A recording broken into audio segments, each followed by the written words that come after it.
For me, lately, more often than not, gaming these days just hasn't been like it used to. And while sure it's only partially because I've gotten older, I still can't help but feel like video games have kind of taken a weird turn.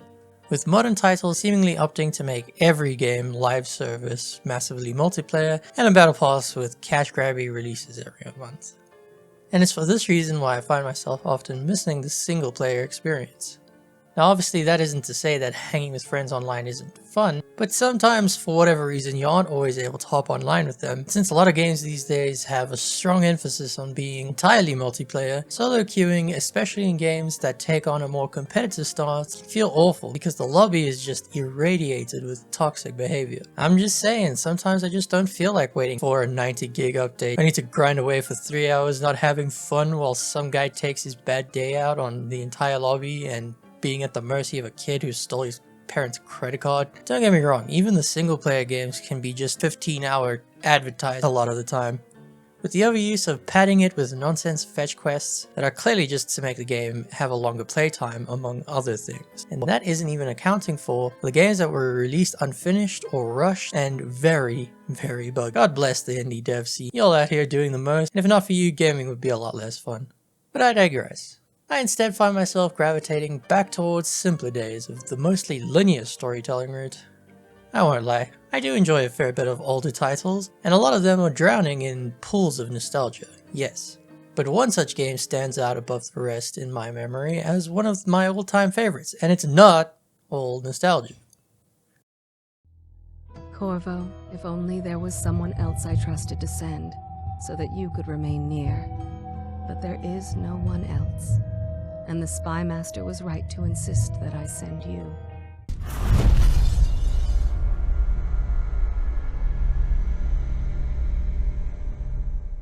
Dishonored, a first-person action-adventure stealth game developed by Arcane Studios in 2012, published under Bethesda.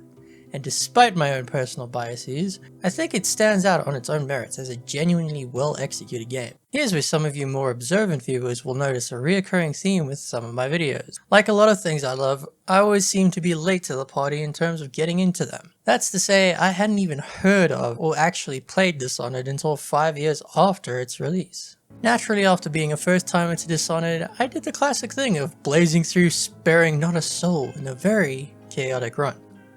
I won't lie, even though as a long-time player being a lot more methodical in my playthroughs these days, I will admit that even just crusading through like a maniac can be fun sometimes. It's funny because until Dishonored I didn't really get the appeal of stealth games, so it was also my introduction to the genre. That's it. Watch it. Cast off line. Casting off. We're away. So it begins. After the title sequence, being summoned home by the Emperor, you are put into the hefty boot Corvo Ortona, bodyguard to the Empress Jessamine Colvin, returning home from a mission to appeal to the surrounding nations for aid in fighting the rat plague that popped up seemingly overnight that is now ravaging the city of Dunmore. All is well, until a group of assassins blink out of the shadows and inevitably assassinate the Empress and kidnap her daughter.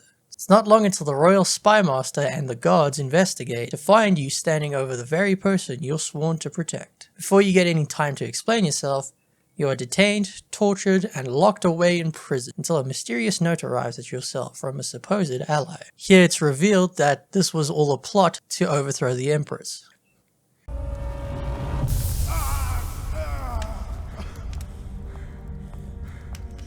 That's enough for now. Get out. Let's give the man some time to think. Corvo, the Empress is dead. Her daughter Emily is hidden away, and no one will ever know the truth. Yes, unlucky you. Tomorrow you'll be executed, but it's for a good cause. This country needs strong leadership now, someone to guide the weak, and that's where we come in. There was nothing personal in this, even though you almost sank our plans. But it turned out well. You were in the wrong place at the right time, and someone has to take the fall. It's here that you're introduced to how this game works. You could just simply neutralize the guards and sneak past with no hassle, or you could go all out, swords drawn. After having played this game many times over, What I love is that depending on how you choose to play the game, there are always options available to you, be it a brutal chaos run or a grueling passive ghost run. Solutions to problems aren't always obvious, and this allows for a bit of variation through each place. It's one of the reasons that I always come back to.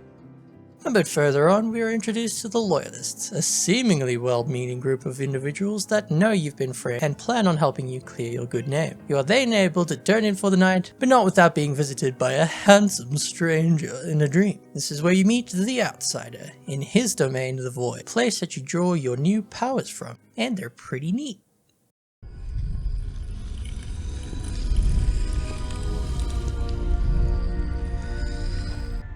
How you use what I have given you falls upon you, as it has to the others before you.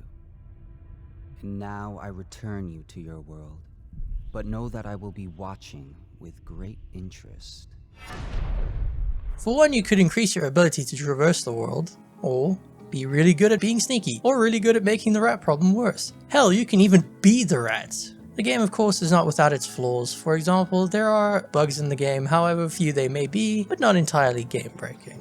There's also the telling sign of its age by the light misogyny in this game, which they later addressed in the second game, but still, a Corvo in my canon wouldn't dare disrespect a lady like that. One of the things that stood the test of time for this game is just how amazing it looks. Obviously, it's not the cutting edge of graphics, even for its time, but because of its distinctive art style, it remains one of the reasons my playtime in this game is so damn high. I've spent hours on end just enrapturing myself in the beautiful world they built. From the amazing character modeling and texturing, intricate architecture and level design, down to even the smallest things like the posters and graffiti all over the city. Not to mention getting super sidetracked by reading all the notes and excerpts in all the text-based collectibles. Yes, I really do love this game that much that I would actively read flavor text in the middle of derailing a government conspiracy against me. Seriously though, this game is what made me want to dive in so deeply into what goes into the things I like. Having been a self-proclaimed artist for many years, I found myself seeking out the art and development behind the game. And there are of course a whole crew of talented people behind a lot of the amazing work behind it. You can tell almost everyone involved in this game was passionate about what they do and about this game, sparing no expense in creating a long-lasting impression on players to come. Dishonored is a certified classic. There's a lot to love about the game if you're willing to forgive a few blunders here and there. I still find myself amused with some of the interactions you can have in this game, like if you steal this spirit from the table, the painting later won't have it in it. While the game definitely shows its age in a few places, it still makes for a good time.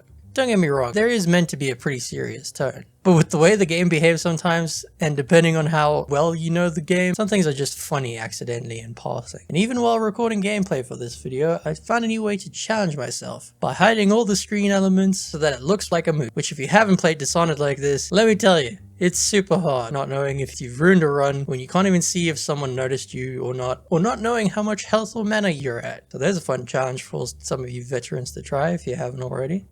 Well, there you have it, dear viewers, one of my favorite single-player games that I end up returning to often whenever I need a change of pace from the busy life of being an aspiring artist. I could genuinely talk about this game for hours on end, but I feel like keeping it concise is a better call. I don't know, you let me know. Do you eventually want to cover the sequel at some point, Dishonored 2? So if this video does well, I'll maybe do that sometime. And remember, careful who you share your whiskey and cigars with.